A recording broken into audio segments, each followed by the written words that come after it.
Philadelphia. It is not difficult to find an all-male panel at the annual January mega-gathering of American economists. They are as common as PowerPoint presentations and pie charts.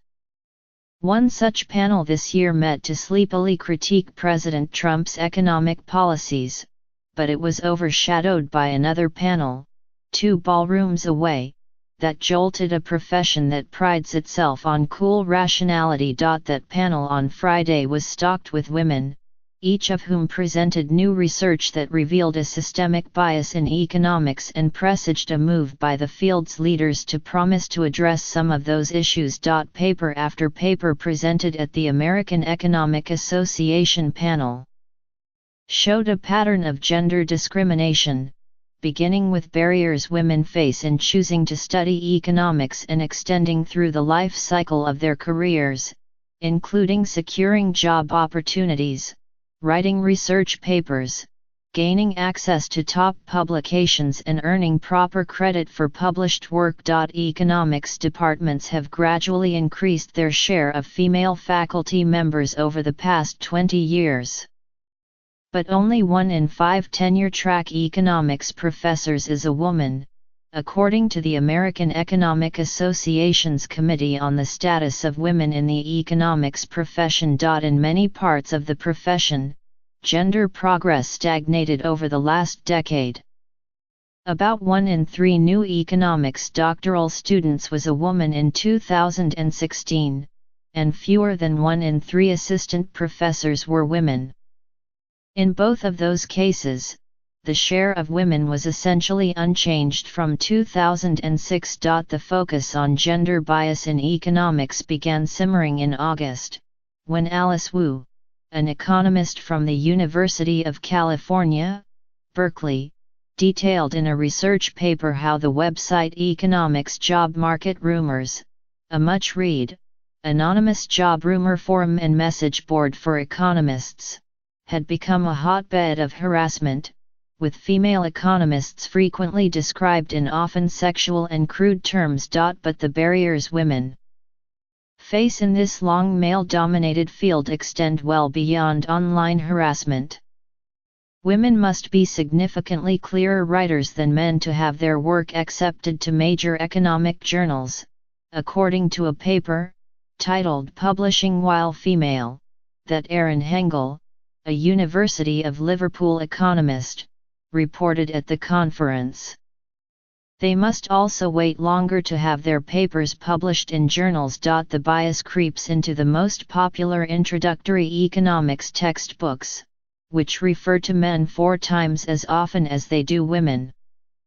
90% of the economists cited in those textbooks are men. Betsy Stevenson, a University of Michigan economist, told the panel on gender issues in economics, based on a paper she is about to complete. When women are mentioned in textbook examples, they are more likely to be shopping or cleaning than running a company or making public policy. The reckoning in economics comes amid a larger national examination of bias and abuse toward women in the workforce, across industries including entertainment, manufacturing, and journalism. But the existence of bias in the field of economics is rattling a profession that, at its core, functions through objective interpretation and extrapolation of data, statistics, and evidence. Leaders of the American Economic Association announced on Friday night that they would begin to address bias concerns more seriously, by setting up an alternative to the online job site and drafting a code of conduct for economists. But many economists said that those steps were late, and that they left much work to be done to ensure fairness for women in the field, where the rate of entry for women lags that of math, engineering, and other hard sciences. The time had come for the organization to make a more proactive statement, said Peter L. Russo, the chairman of the economics department at Vanderbilt University and the association's secretary-treasurer. He cast the decision as responding to evidence in a way that was natural for the profession.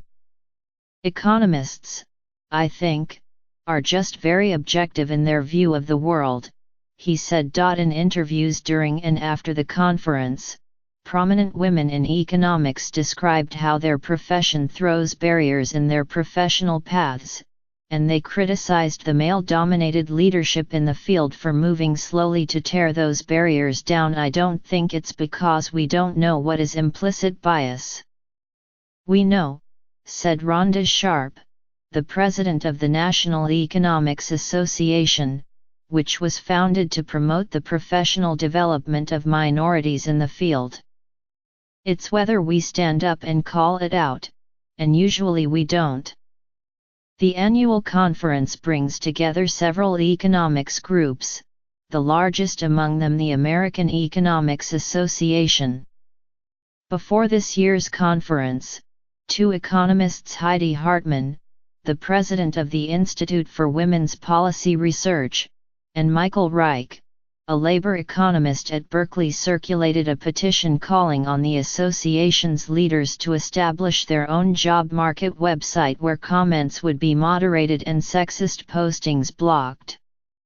The petition was eventually signed by more than 1,000 economists, and, on Friday, the association agreed to start its own job site. I see this as a big deal, Abigail Wozniak, an economist at Notre Dame who was active in advocating a new job market site, said by email. I think the reaction of the AEA was driven in part by a recognition that economics can become more inclusive on a number of dimensions. Janet Curry, chairwoman of Princeton's economics department, and Claudia Golden, an economist at Harvard, pointed to a recent study that found that women get significantly less credit than men when they co-write papers with them, as reflected in the way the paper affects their chances of receiving tenure. When the co-author is a man, people don't say anything about it, it's just normal, Ms. Curry said. When it's a woman, it's, oh, everything she wrote is with co-authors. How do we know she's any good? She said the behavior, detailed in a paper by Heather Sarsons of Harvard, was related to a more widespread phenomenon. There are lots of examples of when a woman says something, no one pays attention, Ms. Curry said.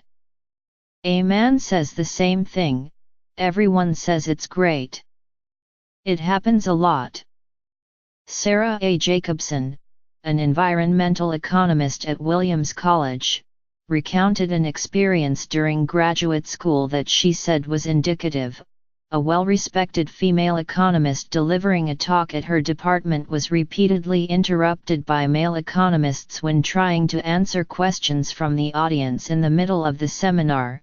A male economist I respect turned around there in the audience and they were explaining the answer for her, on her behalf, Ms. Jacobson said. You see it all the time, she added.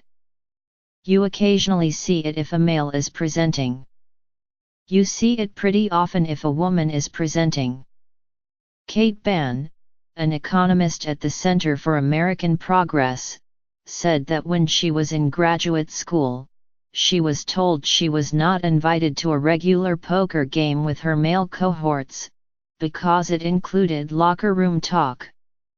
She also noticed that her specialties, labor and gender economics, were viewed as more associated with women, and thus less rigorous. What there really needs to be is a broader cultural change, she said.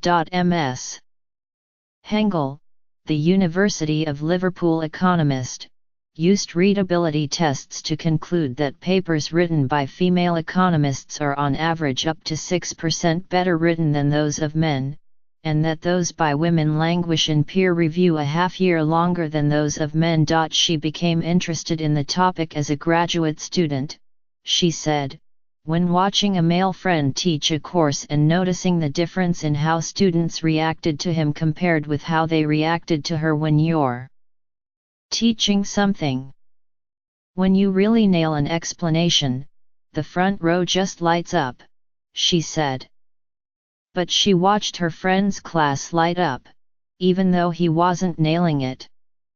Ms. Sharp, of the NEA, said the bias against African American women, who continue to make up a tiny slice of the economics profession, was especially pronounced.